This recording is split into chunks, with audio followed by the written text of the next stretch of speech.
Francis മാർപ്പാപ്പ ജീവിച്ചിരുന്ന കാലഘട്ടത്തിൽ നമുക്കും ജീവിക്കാൻ കഴിഞ്ഞുവെന്നത് വലിയ ഭാഗ്യമായി കരുതുന്നുവെന്ന് ഡീൻ കുര്യാക്കോസ് എം പി. മാർപ്പാപ്പയുടെ വാക്കുകൾക്കായി ലോകമെന്നും കാതോർത്തിരുന്നു.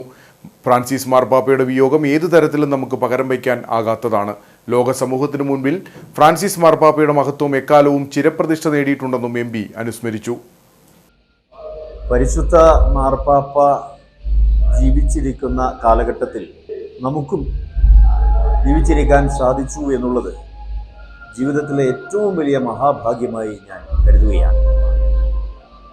ഫ്രാൻസിസ് പാപ്പയുടെ വാക്കുകൾക്കാണ് ലോകം എന്നും കാതോർത്തിരുന്നത്.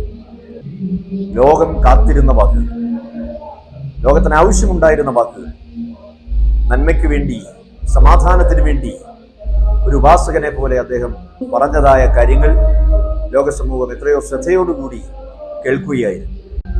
പാപ്പയുടെ ജീവിത ശൈലി കൊണ്ട്, പ്രവൃത്തി കൊണ്ട് വിശ്വാസ്യതയും സ്വീകാര്യതയും ആർജിച്ചെടുക്കുകയും വിശ്വാസ സമൂഹത്തിന്റെ നല്ല ഇടയൻ എന്നുള്ള നിലയിൽ അജഗണങ്ങളെ മുന്നോട്ട് നയിക്കുകയും ചെയ്യുകയായിരുന്നു. ലോക സമൂഹത്തിന് മുൻപിൽ ഫ്രാൻസിസ് പാപ്പയുടെ ആ മഹത്വം എന്നും എക്കാലവും ചിരപ്രതിഷ്ഠ നേടിയിട്ടുണ്ട്. ലോകത്തിന്റെ ചരിത്രം എന്നും തങ്കലിപികളിൽ പരിശുദ്ധ പാപ്പയുടെ നാമം എഴുതി ചേർക്കും എന്നുള്ള കാര്യത്തിൽ യാതൊരു സംശയവുമില്ല.